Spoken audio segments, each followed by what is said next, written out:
YouTube, what it do, man? Welcome back to another video, man. Well, welcome back, period, to a video, because I have not uploaded in a while. I have been missing.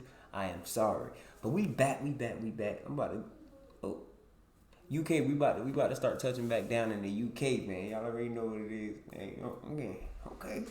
Yeah, man, so we about to see what the UK be about. We about to really get involved, just start uploading like crazy.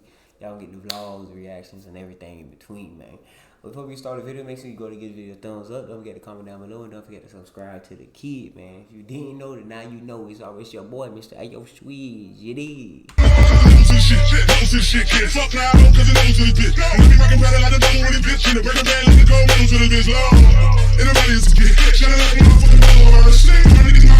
We back, man. So look, today we will be reacting to what is his name in this video? UK. It's a UK video. What was it? Oh yeah, when Britain nuked America twice. This happened twice. When did this happen? I don't know. I can't even tell you. I wasn't alive, obviously. So we about to react to it, man. See what it is, what it ain't, what it could be. Alright. Why would they nuke us? It's terrible. Give me 3 seconds. I'll make you 20% more on your e-commerce, TikTok, and Facebook ads. Actually, only take 10.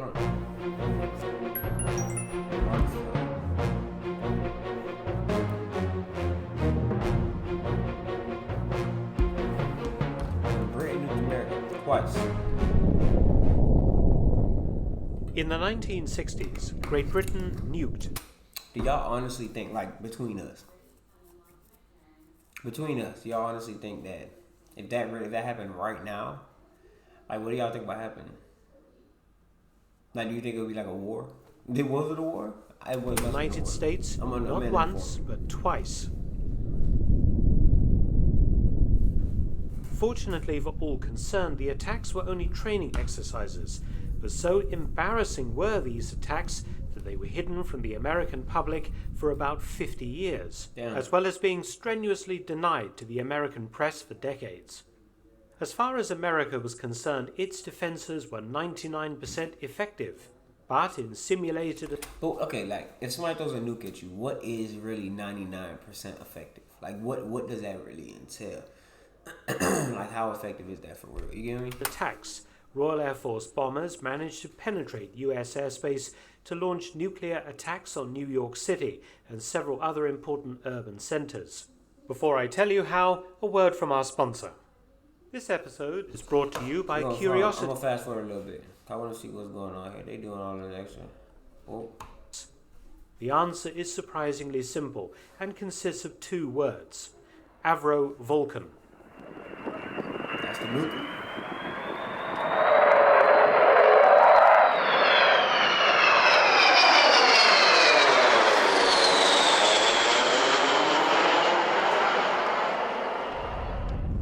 The Vulcan first flew in 1952. The team that created it led by Roy Chadwick, who had designed the famous Lancaster heavy bomber of World War II. A jet-powered, tailless, delta-wing, high-altitude strategic bomber, the Vulcan was the backbone of Britain's nuclear airborne deterrent during most of the Cold War, serving from 1956 until retirement in 1984. Okay. This is the story of Exercise Sky Shield, when Britain nuked its closest ally, exposing how the Soviet Union could have done the same for real. In 1960, the United States decided to run the largest test of its air defenses in history. Exercise Sky Shield 1 occurred on the 10th of September 1960, and all commercial air traffic over the US and Canada was grounded, amounting to 1,000 US commercial flights and 700 general aviation aircraft, plus a further 31 foreign flights due to land in North America. The US Strategic Air Command would launch B-52 Stratofortresses and B-47 Stratojets to simulate a massive Soviet nuclear bomber force approaching North America from north and south. 360 US interceptor aircraft stood ready to defeat these enemy aircraft, which numbered 310. Among those 310 aircraft were 8 Royal Air Force Vulcan B-2 nuclear bombers. A flight of 4 flew from Scotland, while the other 4 launched from the British territory of Bermuda in the Atlantic Ocean.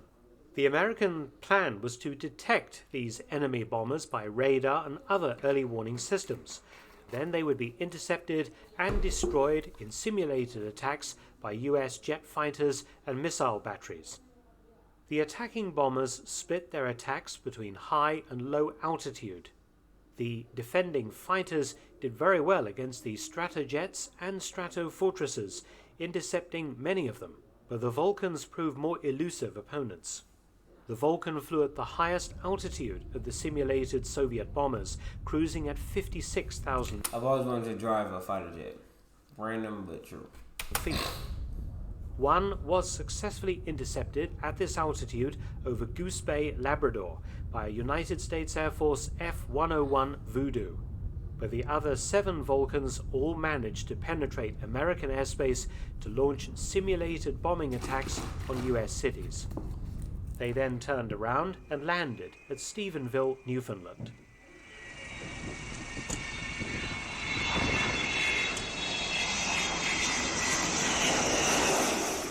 The question was, how had the Vulcan managed it? The answer was their highly advanced electronic countermeasures systems and the Vulcan's amazing maneuverability. For example, the flight of 4 aircraft that approached from Bermuda were successful because 3 of them put up a wall of electronic interference that prevented interception, while the 4th Vulcan carried out a simulated nuclear strike. This was all rather embarrassing for Strategic Air Command, which quickly buried all stories about British bombers having nuked US targets and confidently assured the American public that US air defenses were, as I said, 99% effective.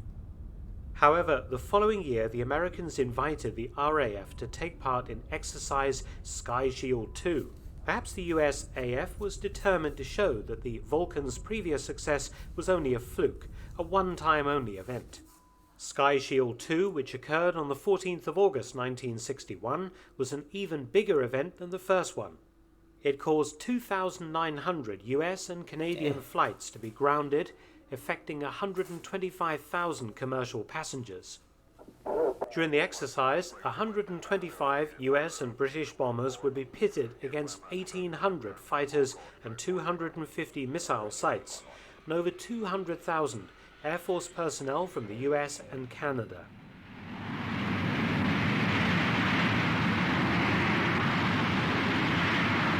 You gotta think about it. Flying a plane cannot be easy, bro. Like, I know it's not. It's a lot of Coming up on 16 and a half seconds. especially Now, continue. passengers.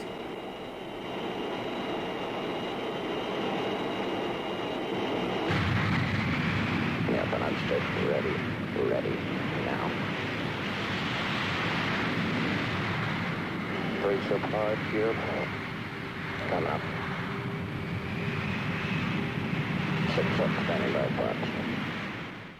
Again, 8 Vulcan B-2s participated, split again into 2 flights. One attacking on the northern route from RAF Lossiemouth in Scotland via Canada, and the other 4 aircraft on a southerly route from Kindley Air Force Base, Bermuda. The B-47 Stratojets simulated low-level Soviet bombers. The B-52s would attack between 35,000 and 42,000 feet, while the Vulcans again operated the highest altitude, 56,000 feet.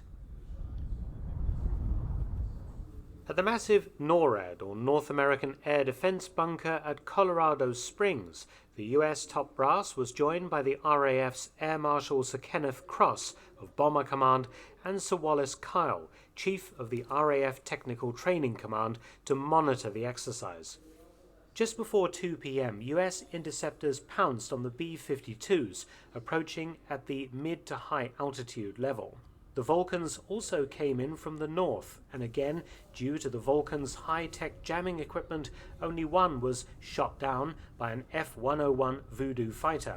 In fact, large numbers of US fighters were scrambled, but they concentrated almost exclusively on the B-52s. When the Vulcans came over, the interceptors did not have sufficient fuel remaining to climb to 56,000 feet plus and engage them. The surviving 3 Vulcans conducted their attacks successfully, turned around and landed at Stephenville, Newfoundland.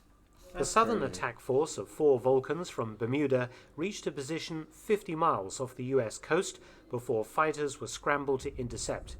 Again, 3 of the Vulcans unleashed an electronic jamming screen that kept the attacking F-102 Delta daggers busy, while the 4th aircraft crept round to the north and sneaked through. That's crazy. The reason why I say it's crazy, hold on. My bad. The reason why I say it's crazy is because it's like, I mean, it's dope how America and the United Kingdom could work together. And like, to me, I feel like the world could work together if everybody would just come to an agreement and come to terms. Everybody could work together, bro. Like, no cap. But people wanna fight. Everybody just rather fight. Like, what you fighting for? If you work with these people, you can progress. But that's neither here or there. Listen, that's the end of the video. I mean, the end of that. That was the end of that video. If you noticed, the end was just the intro of recap. But hey, if you like this video, you do like learning about the time that UK bombed America twice. Make sure you give the video a thumbs up. Comment down below how you feel and what the video I should react to. And don't forget to subscribe to the kid, man. If you didn't know, then now you do know. It's your boy, Mr. AyoSwizz. Let's get. I let my mama dead up in her eyes. Told her we ain't gon' hurt no more. We ain't gon' hurt no more. No, we ain't gon' hurt no more. I spent the block before.